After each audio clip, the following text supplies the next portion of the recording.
In today's video, we're taking a look at various mods from April 2022, and you can find links to all of the mods shown in this video below. New Vegas's modding community is still going strong, releasing nearly 300 mods in the past month, but I've narrowed that down to just over 20 standouts, so let's get into it. To begin, we have two very interesting traits by returning modder Platinum Shadow.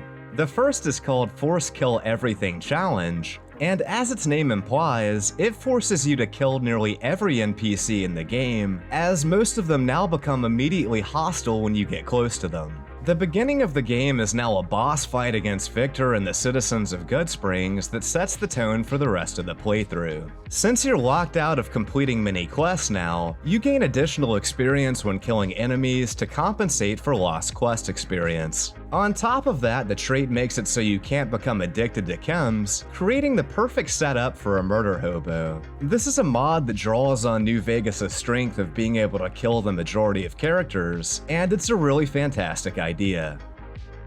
His second mod adds the Glass Cannon trait, a trait that causes all of your attacks to become critical hits, but all of the attacks you receive are also critical hits. Like his previous mod, this has the potential to create some really awesome playthroughs, especially if you've played New Vegas countless times already. If you're a masochist, you can even combine both traits in the same game, but I wouldn't suggest it. Platinum Shadow has one last entry on this list, Burn Hardcore Fire Effects, a mod that reworks fire damage and makes fire-based weaponry like the Flamer much more satisfying to use. NPCs now react appropriately when lit on fire, running around and screaming in pain. This also affects the player when they're lit on fire, making fire-wielding opponents more deadly too. It even restores the Cursed on Fire companion dialogue, which will give you nightmares and make you never want to use Veronica as a companion again, but it's so cool to see these lines restored after so long. Next up is the Courier's Museum by modder Random411, which adds a new bunker outside Goodsprings that a quest will guide you to after reaching level 2. At first, it's essentially empty except for rubble, but you can pay caps to clean it up and add in various decorations. The main area features a giant room full of empty exhibits, but as you complete quests, you'll unlock new exhibits here that display many of the game's unique items. The location displays are notably creative and my favorite aspect of this mod. It also adds in various challenges, and completing them unlocks trophies, like getting banned from each casino or defeating all 5 legendary creatures. This is a well-executed idea and a fantastic addition for completionists that I highly recommend. Have you ever seen cazadors and thought they weren't horrifying enough? I haven't, but mad scientist CarlZee apparently did, as his CazaClaws mod adds in Deathclaw Cazador hybrids. These abominations have the same damage threshold as Deathclaws, but also deal Cazador poison damage, making them much more dangerous than the traditional insects. CarlZee is now an honorary member of the think tank, as I have to think they'd be proud of his monstrous creation.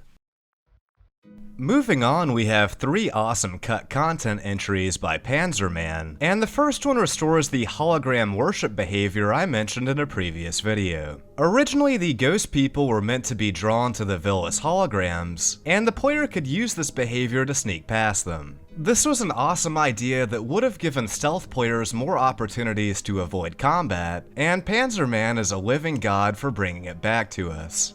His second mod restores a poison effect intended for the green geckos and honest hearts. This unused effect causes the player to lose 1 strength and 1 HP per second for 60 seconds, but for whatever reason, green geckos would end up using the existing rad scorpion poison effect instead. This mod makes them into more fearsome enemies, and it's so cool to see lost ideas get brought back to life. His last mod this month is New Vegas Uncut, which merges most of Moburma's Uncut mods together, while fixing various issues they had and making them completely compatible with other mods like Uncut Wasteland. I've been waiting for a mod that fixes some of the lingering issues in Moburma's classic work, and this does that in spades. Legendary work, dude.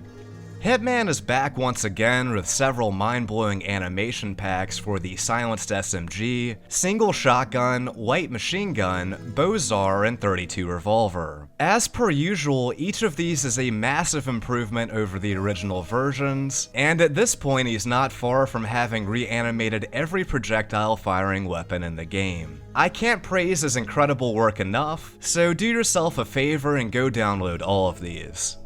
Hitman also released Locomotion, a mod that adds in new animations for running, sneaking, walking, and movement while crippled. It even adds in unique animations while wearing power armor, which is something I've definitely never seen before. It also adds subtle head bobbing, and with all of these elements together, movement looks much better than the vanilla release. Hitman's last mod on this list is Rock Recolor, which changes rocks to look more like the ones found in the actual Mojave Desert, and I find this much more aesthetically pleasing than the base rock texture. To have matching LOD, you will need to generate new LOD, but that's a small price to pay for salvation. We also have returning modder Sigerious back with more dope melee animations for the GreatSword, Bowie knife, Shiskabob, and Machete. He's making his way through each of the melee weapons at a blistering pace, adding visceral attacks that have real weight behind them compared to what we have normally. Between Sigerious and Hitman, it seems we'll soon have FNV's entire arsenal improved upon. We have one last melee reanimation pack, but this time it's by modder Rockbiter. His mod Butcher Pete, a melee overhaul, adds new animations for the cleaver, hatchet, and all machetes. This is meant to act as a foundation for other one-handed melee animations in the future, and I'm super excited to see what this modder releases next. It's worth noting this mod affects the machete, so you'll have to choose between this and the previous mod, but both are great options worth checking out for yourself. Our next entry is Melee Hitstop by Sweet Six Shooter, a mod that adds Hitstop to melee and unarmed attacks. This slows down game time for a short period after hitting a target, making close-range combat much more satisfying. This works particularly well with the aforementioned melee animation packs, and you can even configure it in the console, so you can tweak it until you get the settings just right. Next up is Real Unique Flame Weapons by Mr. Shersh, a mod that adds new effects to the unique fire-based weapons like Cleansing Flame. These effects look fantastic and make these unique weapons feel more distinct. Now we're looking at improved Desert Overpass by Spiffy Skytrooper. I'm not sure I ever noticed just how weird the overpass near Wolfhorn Ranch looks, but now I can't unsee it. Thankfully, this reworks it into a better and less janky looking area. I don't think any other mods have ever touched this before, and it's great to see small improvements like this still being made over 10 years later.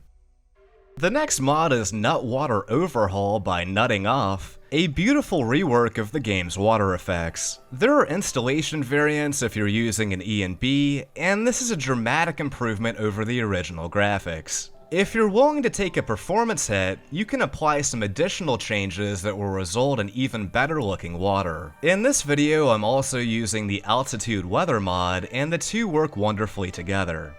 Our last mod today is WWP Brush Gun by Anon1987, a retexture for the brush gun and medicine stick. These are gorgeous textures for some of my favorite weapons, and I'm a big fan. That's all for this episode. If you enjoyed any of the mods on this list, be sure to endorse them. Let me know if I missed any great mods released in the past month, and as always, have an awesome day, guys.